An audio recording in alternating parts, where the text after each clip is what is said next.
é para o presidente, com a dedicatória, José, esse aqui, e esses dois deixo para a biblioteca da academia, Então, com muita gratidão. então vamos ver, vamos marcar.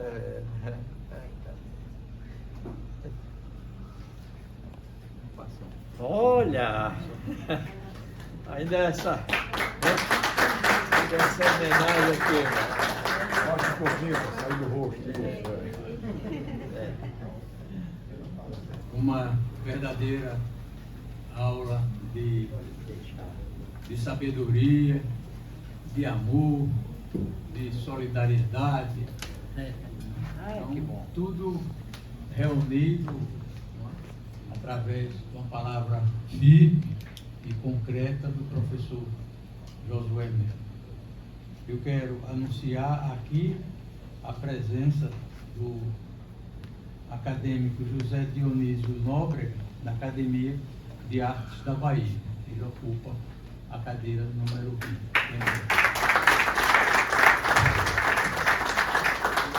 Três grandes livros. Esse meu, o autor, graças a Deus, a UNED considera o melhor livro que você vê sobre Canudos. Inclusive até corrijo, porque eu sou de Canudos, sou de Euclides da Cunha. E conversei com os velhinhos da década de 70, 80, e aí aprendi até a corrigir o próprio escritor do Cunha. Agora não deixo de reconhecer que é um dos maiores escritores do Brasil. Aqui no Instituto Geográfico e Histórico. Fiz um grande trabalho, considerado um grande trabalho que eu escrevi sobre José Calazans, o grande sergipano. José Calazans? José Calazans, bandão da Silva. E aqui, sobre José Calazans, Brandão da Silva, e o único que pediu para escrever, para completar, porque aqui era só do conhecimento do Instituto Histórico. E eu fiz esse trabalho. Sobre José Calazans. Obrigado. E aqui também. Lhe agradeço. Sim, deixa eu ver. E aqui também tem o professor José Calazans e o Silveira e Canudos, com a palestra que eu fiz, uma conferência pronunciada em 15 de julho de 2004, no Instituto Geográfico e Histórico da Bahia, e promovida pelo Instituto Genealógico da Bahia. Quem instituiu a cadeira 29 do Instituto Genealógico da Bahia foi o sergipano José Calazans. E eu morri em 2001, 28 de maio. E eu sou o substituto dele. Senhor presidente da Academia Sergipana de Letras, Anderson Nascimento, professor Josué Melo, demais autoridades à mesa, as destaco citando o nosso confrade Cláudio Franklin Monteiro, convidados que vieram de Feira de Santana para Aracaju e também de outros lugares da Bahia, demais convidados, membros de outras academias presentes, boa tarde afetuoso a todos. E queria destacar na plateia e me dirigir também de modo muito afetuoso ao casal Antônio Barros e Gisélia. Antônio, querido amigo desde a infância, né, e que é sempre prazeroso revê-lo e rever esse casal do qual eu gosto tanto. Queria, presidente, e quis, professor Josué, pedir a palavra, primeiro para parabenizá-lo pela palestra que acabou de pronunciar aqui, também para dizer da minha satisfação em ouvir as suas lições de sabedoria e falar do respeito e da admiração que aprendi a ter com a sua pessoa e com o seu trabalho desde que tive a oportunidade de ler o trabalho produzido pelo professor Cláudio Franklin Monteiro. Quero dizer que, enquanto o professor Josué falava aqui, eu fui tomado por uma certa depressão. Senti algum mal-estar com a sua fala, professor. Foi muito lamentável para mim fazer uma descoberta que me é desagradável. Descobri que somente agora eu me dei conta de algo que deveria ter descoberto durante a juventude. E agora estou aos 69 anos, prestes a completar 70, é muito tarde, né, para poder reparar o meu equívoco, né, que se acentuou com a sua fala. Eu deveria, né, e minha família, eu sou baiano de Salvador, né, sou soteropolitano, mas vim para Sergipe aos 6 anos de idade e estou aqui até agora. Eu nunca deveria ter saído da Bahia, não obstante ter sido bem acolhido em Sergipe e me senti aqui. Sergipe é a minha pátria. Foi em Sergipe que eu ganhei régua e compasso, como disse um poeta baiano que ganhou régua e compasso na Bahia, né, Gilberto Gil. Em Sergipe eu ganhei régua e compasso. Mas se eu não tivesse saído de lá, talvez eu tivesse a aventura que tem o professor Josué Melo de chegar aos 90 anos nessas condições, ou o professor Geraldo Leite, que saiu de Sergipe e está aos 99 anos, né, como o professor Josué Melo. Foi isso que me causou depressão, professor Josué. Eu não desconfio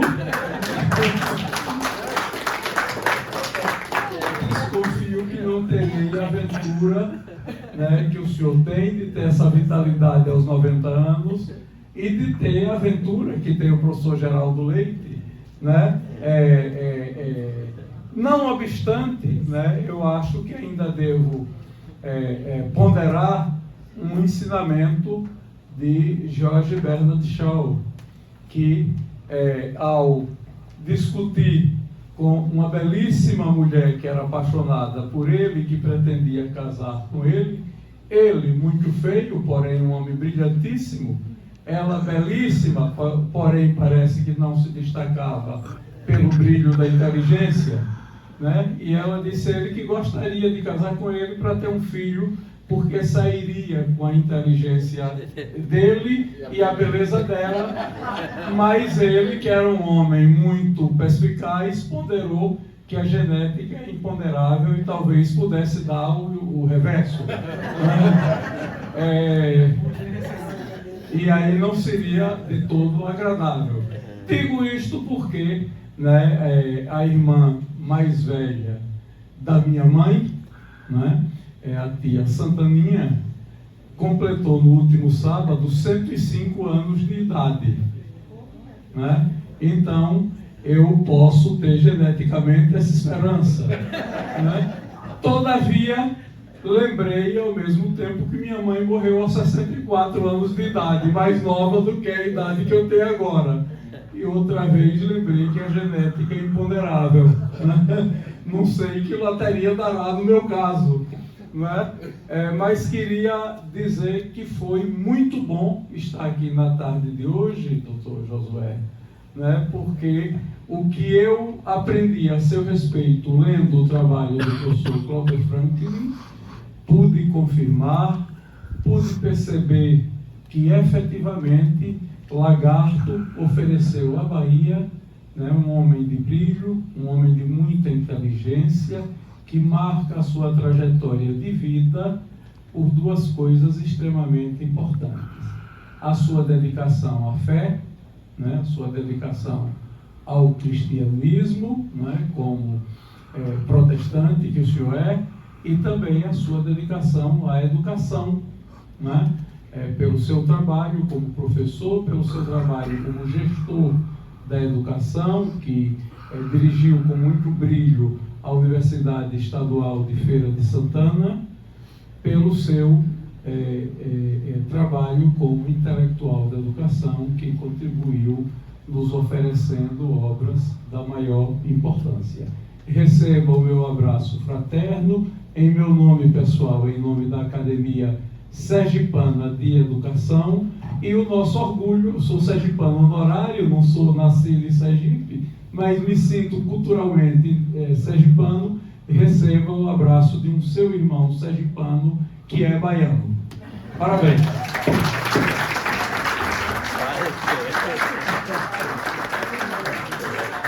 Presidente José Anderson, em nome do qual quero fazer uma saudação a todos os confrades e confreiras da Academia Sergipana de Letras, meu querido amigo Cláudio Franco, que é responsável, de certa forma, pela presença do confrade Josué, nesta tarde, saudar o presidente da Academia Feirense de Letras, que também compõe a mesa, e minha confreira Gê.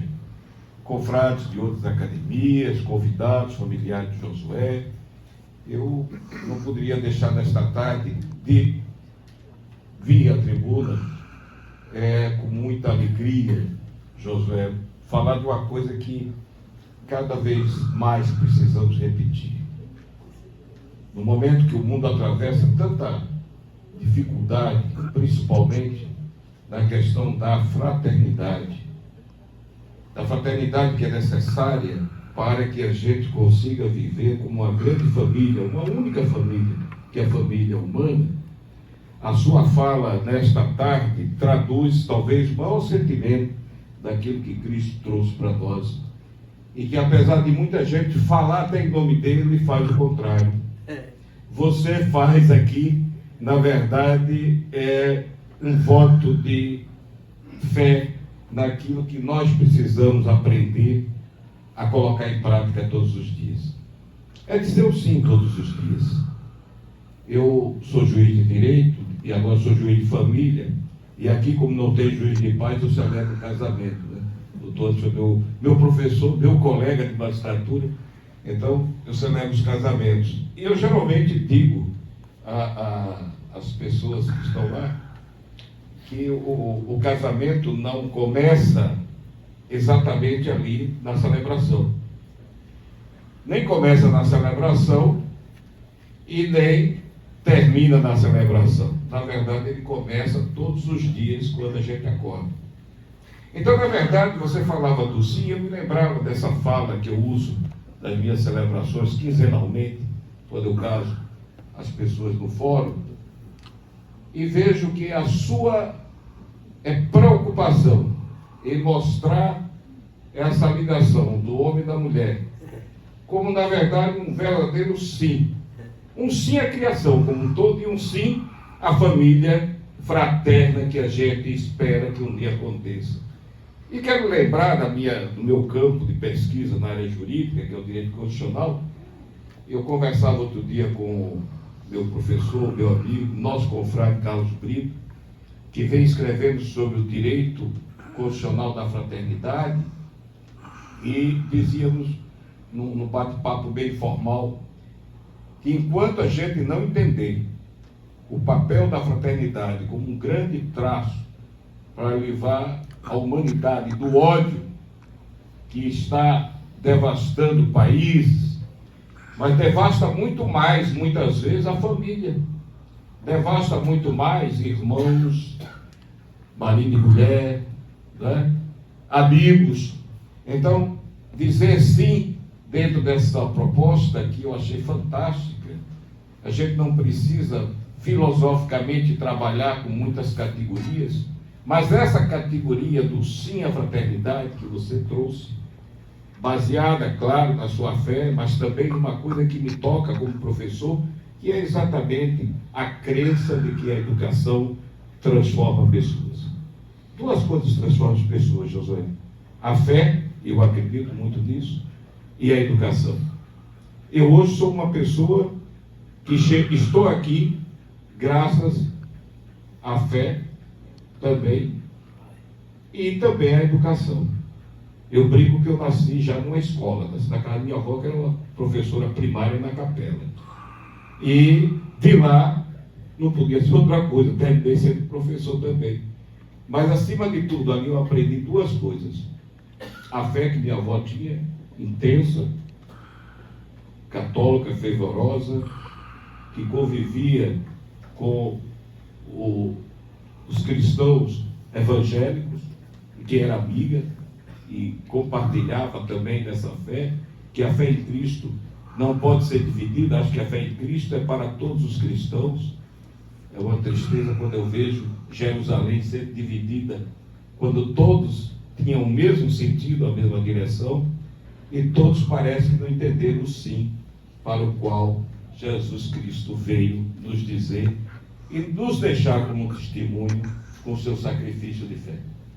Então eu quero agradecer a oportunidade de lhe ouvir esta tarde. Eu estava ainda assim, tenho um compromisso? Não tenho, porque hoje nós temos uma jornada imensa, né, professor Jorge?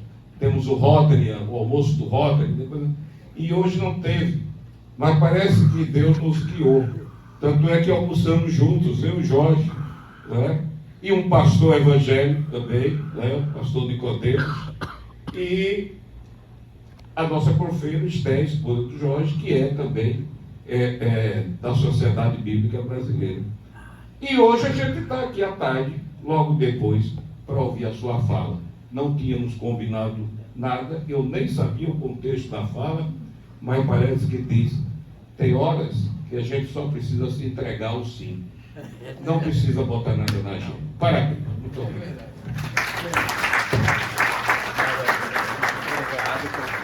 Você coisa da confraria. Que honra, meu querido.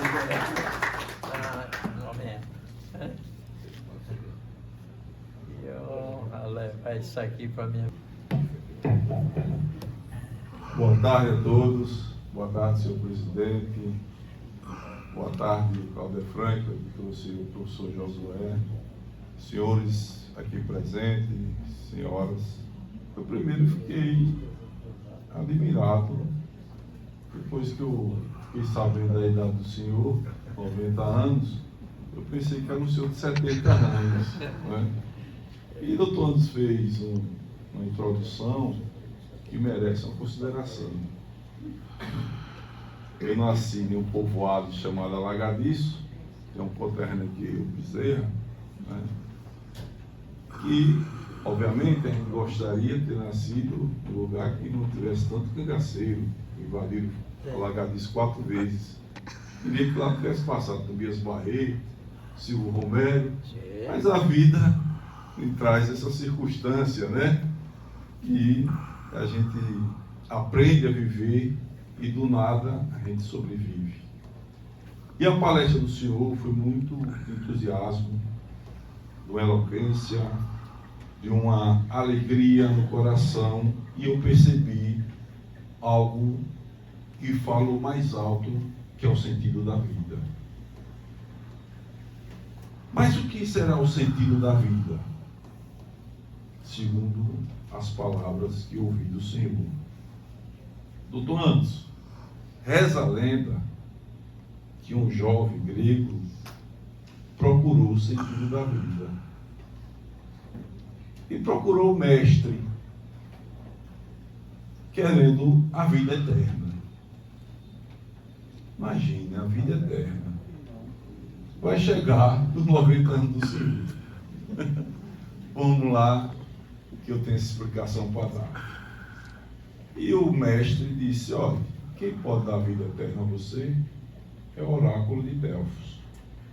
Vá lá, procure, e o oráculo vai dar a vida eterna. E o jovem saiu animado à procura da vida eterna, que é o sentido da vida para ele naquele momento. Chega lá, procura o oráculo e pede a vida eterna. E o oráculo responde, terás a vida eterna. E ele volta satisfeito com a vida eterna. Resultado, ele pediu a vida eterna. Foi ficando velhinho, velhinho, velhinho e sem força para nada. E ele procurou o mestre. Mestre, eu não quero mais a vida eterna não. Eu quero a juventude eterna. Aí você pediu a vida eterna, então você terá a juventude eterna. Volte lá no oráculo de Delfos. Mas como ele ia? Você estava tão velhinho sem força nenhuma. Aí ele foi, ajudado por alguém, né? e deram a vida eterna a ele, e a juventude passou a ter a juventude eterna. Veja bem o que é que acontece. Morre a geração dele, vem a outra geração, morre, vem a terceira, morre, e ele pensa assim: o que é que eu estou fazendo com essa juventude eterna? Se todo mundo que já da minha geração já se foi. Ah, não quero mais a juventude eterna, não. Eu quero o sentido da vida. O sentido da vida é nascer, viver e morrer. É isso que o Senhor está fazendo, viver bem aos 90 anos. E aí, outra reza a lenda de Dionísio. O rei Dionísio foi procurado por Diógenes. E Diógenes disse: amigo, você que vive uma vida livre, solta, sem precisar de ninguém, eu vou lhe dar 2 oportunidades. Tem 2 pórticos. Um do sentido da vida e outro da fortuna. O que você abrir, você vai ter. Agora, ó, se você escolher errado, né, acabou. Pense bem.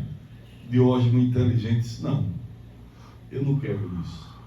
Eu quero a paz na minha vida e encontrar o sentido, assim como o senador Boésio encontrou o sentido da vida, após quando ele perdeu aquela toda a majestade de rei, imperador, foi encontrar na Sagita o sentido da vida, escrevendo um compêndio de filosofia. Mas aqui eu quero dizer o seguinte: Sergipe, Bahia. O senhor sai daqui de Sergipe e vai para a Bahia. Doutor Jorge, ao contrário, sai da Bahia e vem para Sergipe. Eu, nesse povoado, o doutor falou, né? Povoado barrento, cinzento, não tinha água potável, água amarelada, parecendo suco de maracujá, mas a gente tinha muito contato com a Bahia, com o bebedouro, que hoje chama Coronel João Sá. Mas eu não queria falar sobre a minha vida entre Sergipe, Alagadice e Bahia. Lembrei de coisa muito maior. De um baiano, Castro Alves, e um sergipano, Tobias Barreto, que produziram a mais bela arte de todas as artes, a poesia codoreira. A grandeza desses dois foram tão alto que Victor Hugo criou a águia como um pássaro para eternizar a poesia codoreira. Os dois não, foram buscar o condor. Por que não procuraram um pássaro brasileiro? Porque eles pensam na América Latina como união. E aqui é a união Brasil, Sergipe e a Bahia. Muito bem, parabéns ao senhor pela palestra, senhor. Muito obrigado.